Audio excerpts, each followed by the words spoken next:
أرجو أن أكون أكثرهم والدا.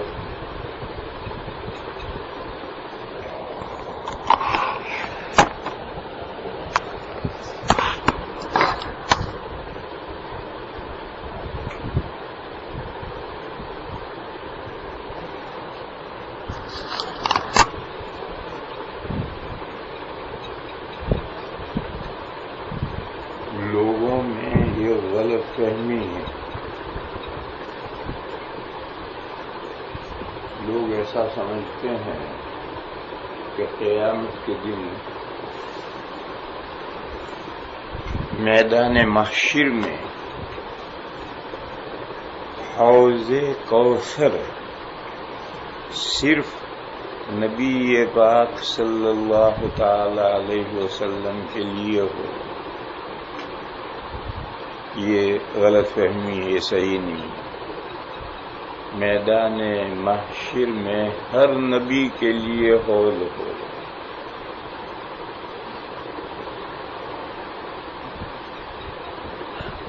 نبی اور اس کی امت، سب نبیوں کی امتیں برابر تو نہیں. اگر اس کی امت تھوڑی ہے تو اس کا حوض چھوٹا ہے، بڑی امت ہے تو حوض بڑا ہے، بہت بڑی امت ہے تو حوض بہت بڑا ہے. باقی حوض کوثر ہر نبی کے لیے میدان محشر میں.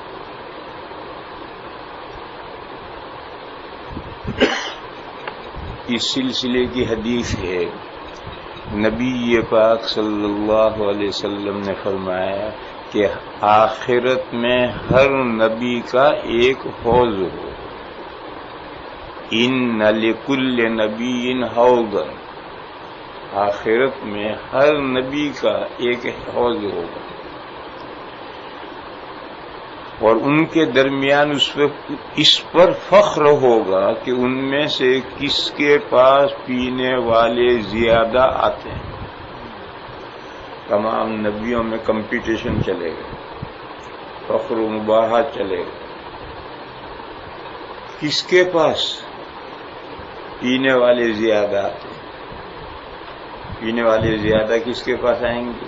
جس کی امت بڑی ہے اور امت میں ایمان لانے والے ہیں. جو ایمان لانے والے نہیں ہیں یہ بھی نبی کی امت ہے. اس وقت جو حضور پر ایمان لانے والے ہیں وہ بھی حضور کی امت ہیں، اور جتنے نن مسلم ہیں وہ سب حضور کی امت ہیں. تو فرق اتنا ہے کہ ایمان لانے والے امت اجابہ ہیں. اجابہ مانے جواب دینا. حضور نے پکارا، دعوت دی، مجھ پر ایمان لاؤ، اللہ پر ایمان لاؤ. انہوں نے کہا لبیک، ہم نے قبول کیا، ہم ایمان لاتے ہیں. یہ مسلمان ہیں، یہ امت اجابہ ہے. اور دوسری جو نن مسلم ہیں وہ امت دعویٰ ہے. ان کو دعوت دی جا رہی ہے، ابھی تک وہ جواب ہی نہیں دے رہے، بہرے ہیں، سنتے ہی نہیں، جواب ہی نہیں دیتے.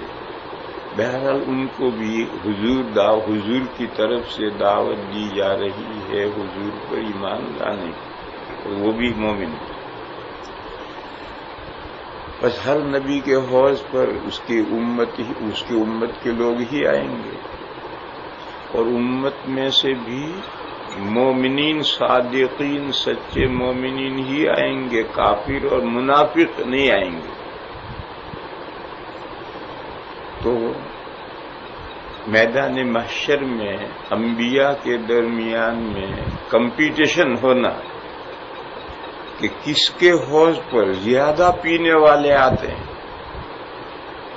اس پر نبی فخر کرے گا کہ میرے یہاں اتنے پینے والے آئے، یعنی میری امت میں اتنے سارے مومنین ہیں، جتنے بھی ہر نبی کی امت میں جتنے مومنین ہیں سب حوض پر پہنچے.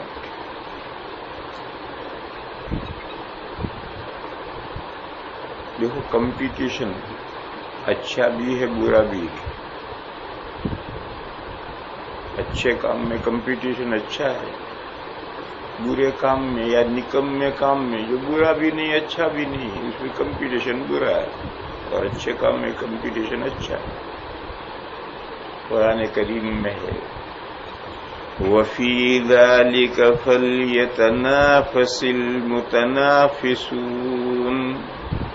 اوپر جنت کی نعمتوں کا تذکرہ ہے. ان کا تذکرہ کرنے کے بعد قرآن نے کہا کہ یہ جو جنت کی نعمتیں ہیں وفی ذالک، ان نعمتوں میں جو آگے بڑھنا چاہتے ہیں ان نعمتوں کو حاصل کرنے میں چاہیے کہ وہ آگے بڑھیں. جنت کی نعمتیں حاصل کرنے کے لیے مقابلہ کریں، کمپٹیشن کریں دوسروں سے. اسی طرح پڑھنا ہے، مطالعہ کرنا ہے، اس میں کمپٹیشن کرو. رمضان میں تلاوتیں، ہم لوگ جب بچے تھے تو ہماری چچا زاد، ماموں زاد، خالہ زاد سب بہنیں، بھائی بہنیں اکٹھا ہوتے تھے اور ہمارا مقابلہ چلتا تھا کہ کون کتنی تلاوت کرتا ہے. تو کوئی 10 پارے روزانہ تلاوت کرتا تھا اور کوئی 15 تک پہنچتا تھا، اس سے آگے نہیں پہنچے. کوئی بھی ہر ایک کرتا تھا. یہ مقابلہ بازی ہے، پڑھو مقابلہ بازی. دنیا میں بھی الیکشن ہوتا ہے تو ہر ایک مقابلہ بازی ہوتے.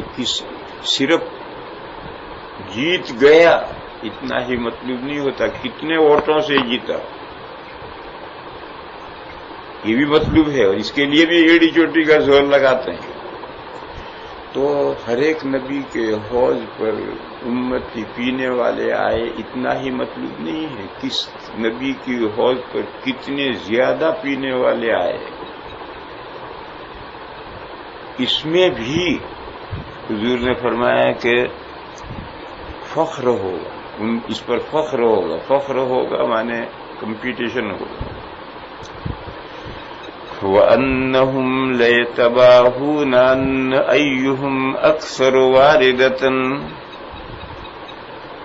اور ان کے درمیان اس پر فخر ہوگا کہ ان میں سے کس کے پاس پینے والے زیادہ آتے ہیں. نبی پاک صلی اللہ تعالی علیہ وسلم نے فرمایا، اور میں امید رکھتا ہوں کہ سب سے زیادہ لوگ پینے کے لیے میرے پاس آئیں گے. کیوں؟ حضور کی امت تمام نبیوں کی امتوں سے بڑی اور امت ایجابہ اور امت دعویٰ مل کر بڑی ہے نہیں. حضور پر ایمان لانے والے مومنین یعنی امت ایجابہ سب سے بڑی ہے. جتنے حضور پر ایمان لائے اتنے کسی نبی پر ایمان نہیں لائے. ایک حدیث ہے، نبی پاک صلی اللہ تعالی علیہ وسلم نے فرمایا، میرے سامنے انبیاء ان کی امتوں کے ساتھ پیش کیے. یہ خواب ہے، اور نبی کا خواب وہی ہوتا ہے. نبی کا خواب سچا ہے. تو حضور خواب دیکھ رہے ہیں کہ انبیاء ان کی امتوں کے ساتھ حضور کے سامنے پیش کیے ہیں. تو حضور نے دیکھا کہ کسی نبی کے ساتھ کوئی ہے ہی، کوئی معنی نہیں ملا اس میں.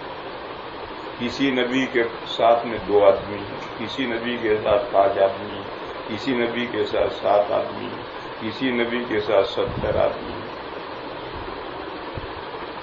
اچانک ایک امت آ رہی ہے اپنے نبی کے ساتھ، بہت بڑی امت.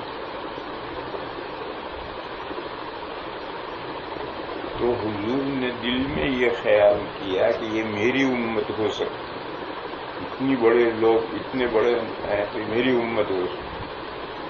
تو حضور سے کہنے والوں نے کہا، فرشتوں نے کہا کہ یہ موسیٰ علیہ السلام آ رہے ہیں اپنی امت کے ساتھ. یعنی آپ کی امت نہیں، موسیٰ علیہ السلام کی امت. موسیٰ علیہ السلام کی امت بہت بڑی ایمان لانے والے. پھر اس کے بعد حضرت حضور نے منظر دیکھا کہ ایک امت دوسری آ رہی، اس سے آسمان کے سارے کنارے بھرے ہوئے، کہیں جگہ خالی نہیں. اس وقت حضور سے کہا گیا، یا رسول اللہ یہ آپ کی امت.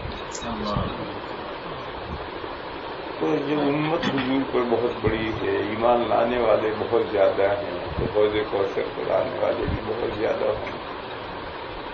بہرحال اس حدیث شریف سے یہ بات نکلی کہ میدان محشر میں حوض کوثر صرف حضور کے لیے نہیں ہوگا بلکہ سبھی نبیوں کے لیے حوض کوثر ہوگا۔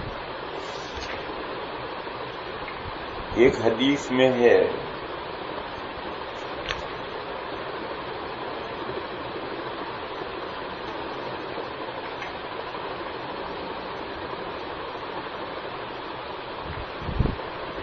اس درمیان کہ میں جنت میں چلا جا رہا حضور جنت میں چل گئے، یہ واقعہ معراج کا ہے۔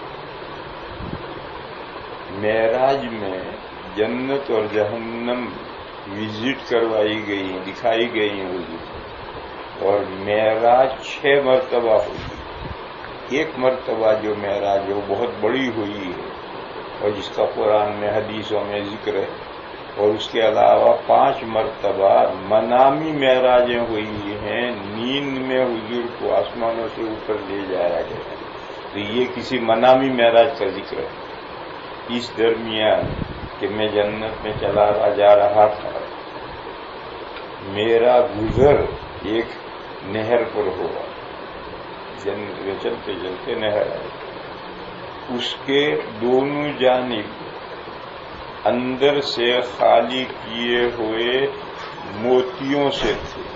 نہر کی یہ سائڈ بھی اور یہ سائڈ بھی موتیوں کی ہے، اور موتی بھی ایسے کہ جو اندر سے کھوکھلے کیے گئے ہیں، خالی کیے گئے۔ میں نے حضرت جبرائیل سے پوچھا یہ کیا ہے؟ جبرائیل نے بتایا کہ یہ وہ کوثر ہے جو آپ کے رب نے آپ کو عطا کرنا۔ یہ جنت میں حضور کو کوثر دکھائی گئی کہ یہ وہ نہر ہے جو آپ کو اللہ تعالیٰ نے عطا فرمائی ہے، جس کا ذکر انا اعطیناک الکوثر۔ میں نے دیکھا کہ اس کی مٹی یعنی پانی کے اندر ہاتھ ڈالو تو زمین پر ہاتھ لگے گا تو وہاں سے مٹی نکلے، اس کی مٹی نہایت مہکنے والے مشک کی طرح خوشبودار تھی۔ مشک بھی اعلیٰ گھٹیا ہوتی ہے، بے حد مہکنے والی خوشبو جیسی خوشبودار ہوتی، مٹی ایسی خوشبودار، اور جب مٹی ایسی خوشبودار ہے تو خوشبو سارے پانی میں آئے گی۔ اس حدیث سے یہ معلوم ہوا کہ دراصل حوض کوثر جنت میں قیامت کے میدان میں اس کا ایکسٹینشن ہو، اور میدان محشر میں وہ حوض لائی جائے گی، لیکن منبع اور سرچشمہ وہیں سے پائپ لائن آ کر کے میدان محشر میں جو حوض بنا ہے اس حوض میں آ کر گرے گی، اور حضور اور دوسرے انبیاء ان حوضوں پر سے پانی اپنی امتوں کو پلائیں گے۔ ورنہ اصل حوض کوثر جنت میں اس حدیث میں ہے کہ حضور نے فرمایا کہ میں جنت میں چل رہا تھا، ایک ایسی نہر دیکھی میں نے عجیب و غریب، اس کے نہر کے دونوں سائڈوں پر، بیچ کناروں پر ریت ہوتا ہے، لیکن نہیں، اس کے کناروں پر موتی تھا، اور موتی بھی اندر سے کھوکھلا کیا ہوا، تو وہ تو موتی ہے، دکھ رہا، نظر آ رہا ہے، اور اندر ہاتھ ڈال کر مٹی نکال کر دیکھتی تو مشک کی طرح اس سے بھی زیادہ خوشبودار۔ یہ جب حضور نے پوچھا کہ یہ کیا ہے تو بتلایا گیا کہ یہ وہ حوض کوثر ہے جو آپ کو اللہ نے دیا، جس سے معلوم ہوا کہ سرچشمہ تمام حوضوں کا وہیں میدان محشر اس زمین پر ہو۔ قیامت کے دن حساب کتاب کے لیے سب لوگوں کو اسی زمین پر اکٹھا کیا جائے، اور میدان محشر میں حوض کوثر ہوں گے سب نبیوں کے، تو اس دنیا میں کہاں ہے؟ یہ تو حدیث بتائے کہ جنت میں وہ حوض کوثر، تو وہاں سے پائپ لائن آئے گی، وہاں سے نہر بڑھ کر آئے گی، اور ہر ایک نبی کا حوض کے معنی کھڈا گھڑا، لفظ حوض کے معنی کھڈا گھڑا، یہ کھڈا جو گھڑا ہر نبی کے لیے ہوگا، وہاں سے حوض کا پانی آ کر یہاں گرے گا، اور یہاں سے انبیاء کرام اس کو پلائیں گے۔ سمجھنے کی بات کیا ہے؟ سنو،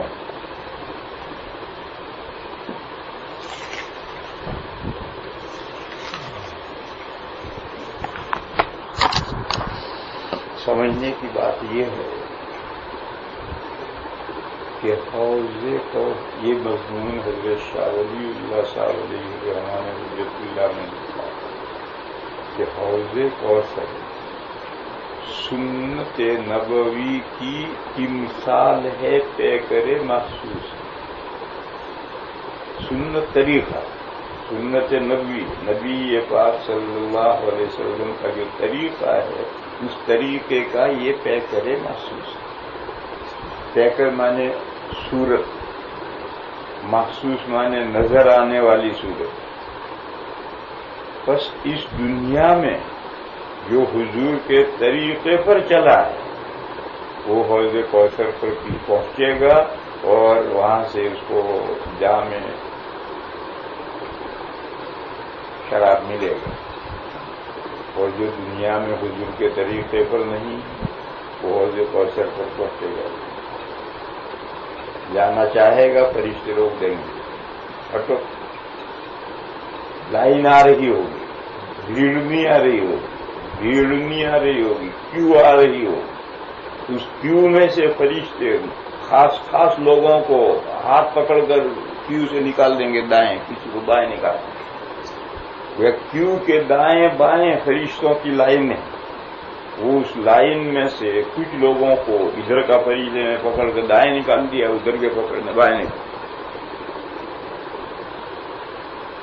نبی پاک صلی اللہ تعالی علیہ وسلم دیکھ رہے ہیں تو حضور فرمائیں گے کہ بھئی کیوں ان کو لائن سے باہر کر رہے ہو، یہ تو میرے امتی ہیں. ہر نبی کے امتی ان کی خاص نشانی ہوگی جس سے پہچانے جائیں. جیسے آج کی دنیا میں ہر حکومت کا جھنڈا الگ نوعیت کا ہے، پہچانا جاتا ہے. ہر حکومت کی پولیس فوج الگ وردی کی ہوتی ہے اور پہچانی جاتی ہے. اسی طریقے سے قیامت کے میدان میں ہر ان نبی کا امتی اس کا الگ نشان ہو. کیا نشان ہوگا معلوم نہیں. اس امت کا کیا نشان ہوگا یہ معلوم. حدیث میں ہے غر من السجود محجلون من الوضوء.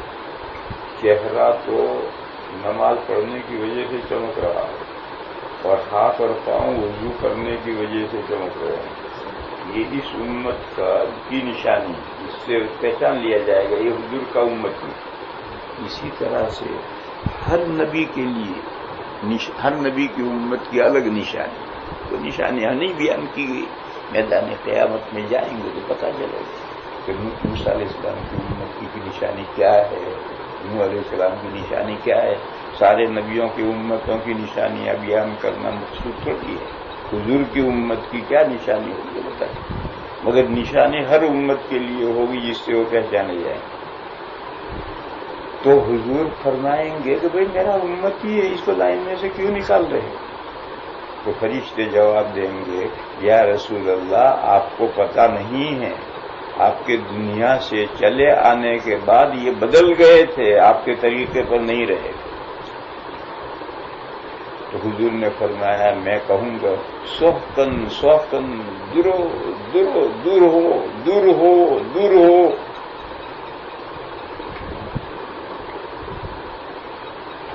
اس حدیث سے یہ بات معلوم ہوئی کہ جو حضور کے سنت ہے، سنت یہاں وہ جو فقہ والا سنت ہے، فرض واجب سنت، وہ سنت مراد نہیں. سنت سے مراد طریقہ. فرائض بھی اس میں آ گئے، واجبات بھی، سنتیں بھی، نفلیں بھی، مستحبات بھی، سب اس میں آ گئے. جو شخص نبی یہ بات صلی اللہ تعالی علیہ وسلم کے طریقے پر رہا ہے، عقائد میں، اعمال میں، اخلاق میں، ہر بات میں، یہ ذہن میں رہے کہ سنت کے معنی یہاں فرض واجب اور سنت وہ سنت نہیں بلکہ حضور کا طریقہ. اس میں سارا دین آیا جو حضور کے طریقے پر چلے گا، عقائد میں، اعمال میں، اخلاق میں، وہی اس لائن میں کھڑا رہے گا اور حوض کوثر پر پہنچ کر کے جام پیے گا، اور جو حضور کے طریقے سے ہٹ گیا اس کو فرشتے کیو میں سے پکڑ پکڑ کے دائیں بائیں نکال دیں گے، ہٹو۔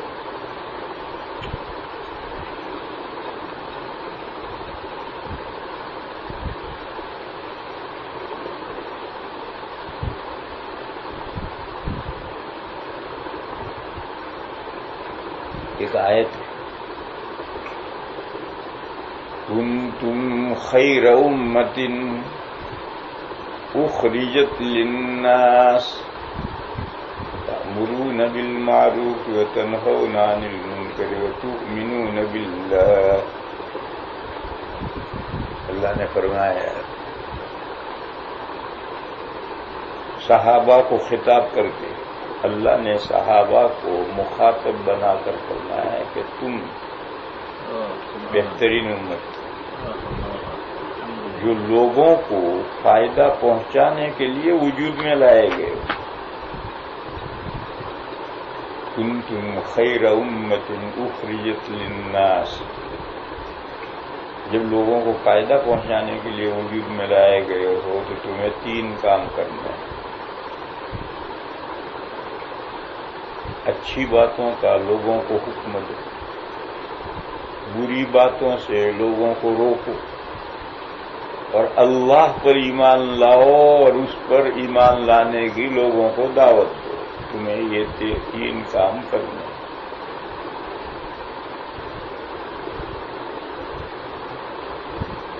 حضرت عمر رضی اللہ تعالی عنہ نے فرمایا کہ یہ آیت خاص طور پر صحابہ کے لیے۔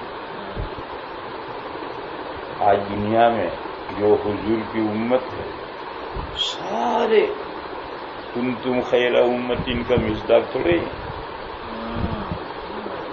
شیعہ کنتم خیر امت کا مصداق بنیں گے، قادیانی بنیں گے، خوجے بنیں گے، یہ پاگل بنیں گے، وہ پاگل بنیں گے، مودودی بنیں گے، غیر مقلد بنیں گے۔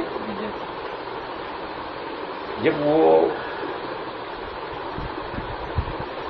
عقائد میں اعمال میں حضور اور صحابہ کے طریقے پر ہیں ہی نہیں تو کیسے وہ کنتم خیر امت کا مصداق بنے؟ اور مان لو کہ شیعہ بھی کنتم خیر امت ہے، قادیانی بھی خیر امت ہے، خوجا بھی، یہ بھی وہ بھی، تو پھر اندھیر نگری چوپٹ راجا، ٹکے سیر بھاجی ٹکے سیر خاجا۔ جس کے عقائد صحیح ہیں، اعمال صحیح ہیں، وہ بھی خیر امت ہے، اور جس کے عقائد بھی صحیح نہیں، اعمال بھی صحیح نہیں، وہ بھی خیر امت۔ یہ کیسے ہو جائے؟ اس لیے حضرت عمر رضی اللہ تعالی عنہ نے فرمایا کہ یہ آیت خاص طور پر صحابہ کے لیے اتری ہے، خاصتاً فی اصحاب محمد، اور بعد کے لوگوں میں سے جو لوگ صحابہ کرام کے طریقے پر چلیں گے یہ آیت ان کے لیے، اور جو صحابہ کے طریقے پر نہیں ہوں گے یہ آیت ان کے لیے نہیں۔ یہ حضرت عمر فرما رہے ہیں، کوئی معمولی آدمی نہیں کہہ رہا۔ اور حضرت عمر کی یہ روایت ہے، حیات الصحابہ حضرت مولانا یوسف صاحب کاندھلوی قدس سرہ جو تبلیغ والوں کے نزدیک دوسرے حضرت جی ہیں، ان کی کتاب حیات الصحابہ عربی میں ہے، اس کے اردو انگریزی ترجمے بھی ہوئے ہیں۔ جب وہ کتاب کھولو گے تو پہلا باب ہے، اس میں وہ آیتیں ہیں جن میں صحابہ کی فضیلت ہے۔ پھر دوسرا باب کھولو گے تو اس میں وہ حدیثیں ہیں جس میں صحابہ کی فضیلت ہے۔ پھر تیسرا باب کھولو گے تو اس میں صحابہ کے وہ اقوال ہیں جن میں صحابہ کی فضیلت ہے۔ اس تیسرے باب میں یہ روایت ہے، جس کو دیکھنا ہو وہاں دیکھو، کیونکہ اس میں حضرت عمر کا یہ قول ہے اور حضرت عمر کی اس قول میں صحابہ کی فضیلت ہے، اس لیے تیسرے باب میں یہ روایت ہے۔ حضرت عمر نے فرمایا کہ یہ آیت کریمہ نازل ہوئی ہے خاصتاً فی اصحاب محمد، صرف صحابہ کرام کے حق، لہذا صحابہ کو من حیث طبقہ ہول کمیونٹی سارے ہی صحابہ آیت کا مصداق ہے. تم خیر امت اخرجت للناس، تم بہترین امت ہو جسے لوگوں کے فائدہ رسانی کے لیے وجود میں لایا گیا، نکالا گیا. لوگوں کی نفع رسانی کے لیے نکالا گیا ہے. اس کا مطلب یہ ہے کہ پہلے نبیوں کے دنیا سے تشریف بری کے بعد کام اگلا نبی مبعوث ہو جاتا اور وہ امتوں کے ساتھ مل کر کام کرتا. ایک نبی گئے تو انتقال ہو گیا تو دیر سویر فوراً اگلا نبی مبعوث ہو گیا اور اگلا نبی امت کے ساتھ مل کر کام کرتا. مگر حضور کے بعد حضور پر تو نبیوں کا سلسلہ پورا ہو گیا. اب حضور جب دنیا سے تشریف لے جائیں گے تو حضور کے بعد حضور کے مشن کو لے کر کون آگے بڑھے گا؟ امت لے کر آگے بڑھے گی. اخرجت للناس کا یہ مطلب اللہ کے علم میں تم بہترین امت تھے، اس لیے اللہ نے تمہیں ریزرو رکھا تھا. اور جب نبی آخر الزماں کا زمانہ آیا اور سوال پیدا ہوا کہ وہ جب دنیا سے چلے جائیں گے تو خاتم النبیین والا کام کون کرے گا، تو تمہیں ریزرو رکھا تھا. وہ تم کو یہ امت حضور کو دی گئی کہ آپ کے بعد آپ کا کام یہ امت کرے. اخرجت للناس کا یہ مطلب لوگوں کے فائدہ رسانی کے لیے تم نکالے گئے ہو، وجود میں لائے گئے ہو. اس جملے کا یہ مطلب. پھر کیا کام کرنے ہیں وہ بتلائے، یہ کام کرنا ہے امت کو، یہ کام کرنا ہے. تو میں یہ کہہ رہا تھا کہ حضرت عمر رضی اللہ تعالی عنہ نے فرمایا کہ یہ آیت کریمہ خاصتاً صرف صحابہ کے بارے میں نازل ہوئی ہے، اور بعد میں جو امت آئے گی تابعین تبع تابعین قیامت تک جو امت آئے گی ان میں سے وہ لوگ آیت کا مصداق ہوں گے جو صحابہ کے طریقے پر ہوں گے اور صحابہ والا کام کریں. ایک آدمی پیدا ہوا، پیدا ہونے کے بعد میں نام کا مسلمان جیا اور مر گیا، وہ خیر امت کیسے ہو جائے؟ نہ اس نے ڈھنگ سے نمازیں پڑھی، نہ اس نے ڈھنگ سے روزے رکھے، نہ مال کی زکاتیں دی، نہ اس کا چلنا پھرنا پہننا اوڑھنا، نہ اس کا چہرہ بشرا حضور کے مطابق ہے ہی نہیں. وہ خیر امت کیسے ہو جائے گا؟ بہترین امت کیسے ہو جائے گا؟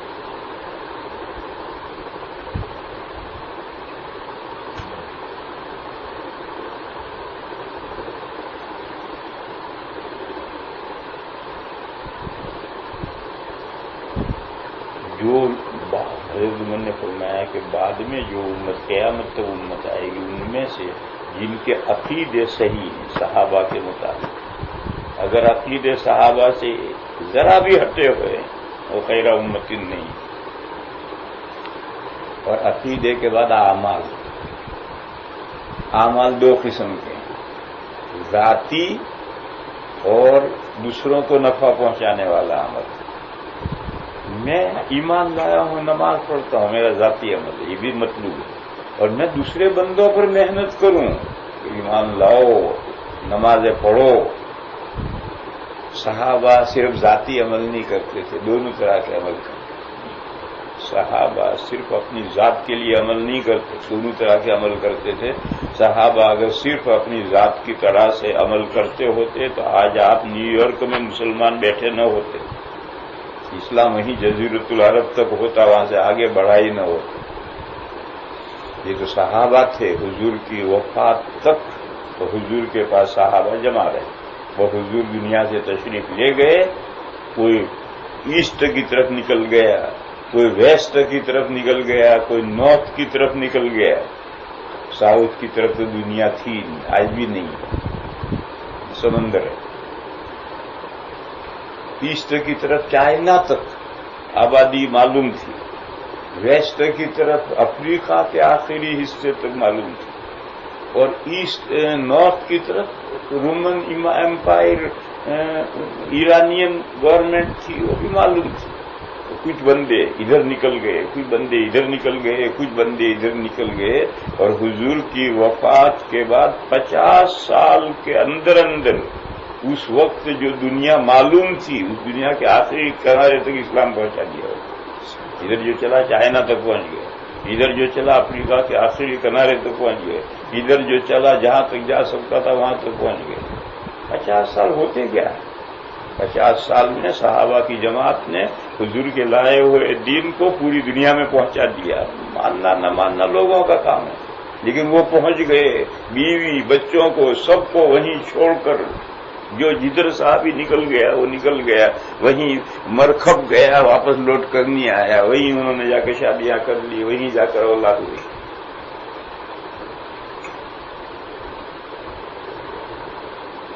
تو حضرت عمر نے کہا یہ آیت صرف صحابہ کے بارے میں، صحابہ سب صحابہ خیر امتی نے بہترین امت، اور بعد میں آنے والی امتوں میں سے وہ لوگ جو صحابہ کے طریقے پر ہیں اور صحابہ والے کام کرتے ہیں. صحابہ کے طریقے پر ہیں یعنی عقیدے بھی صحابہ والے، اعمال بھی صحابہ والے، اور صحابہ والے کام کرتے ہیں یعنی ذاتی عمل کے ساتھ ساتھ دنیا پر محنت کرتے ہیں اسلام اور ایمان پر لانے کی. وہ آیت کریمہ کا مصداق ہے، باقی آیت کریمہ کا مصداق نہیں. میں اصل بتلا ہی رہا تھا کہ جیسے اس آیت میں ہر آدمی خوش ہے، میں خیر امتی ہوں، اگر خیر امتی ہوں تو نہیں ہو جاتی. اسی طرح سے ہر آدمی اس خوش فہمی میں ہے. مجھے حوض کوثر پر سے آقا جام پلائیں گے. اور تجھے کہاں پلائیں گے؟ تیری داڑھی تو ہے نہیں، تیری داڑھی تو ہے نہیں، تجھے کہاں سے آقا جام پلائے؟ اور بہت خوش فہمی ہے کہ میں امتی ہوں، حضور کا امت ہوں، مجھے جام پلا رہے. پہلے تو حضور کے طریقے میں حضور کے شکل جیسی شکل تو بتا نہیں، وہ نہیں بنا، اور بس اس امید میں رہنا ہے کہ حوض کوثر پر سے مجھے جام مل جائے. اس لیے میں نے یہ حدیث کہی.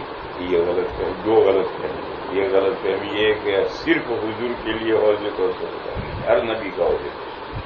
کیونکہ شاہ ولی اللہ صاحب لکھتے ہیں کہ یہ صراط مستقیم پر چلنے کا پیکر محسوس ہے.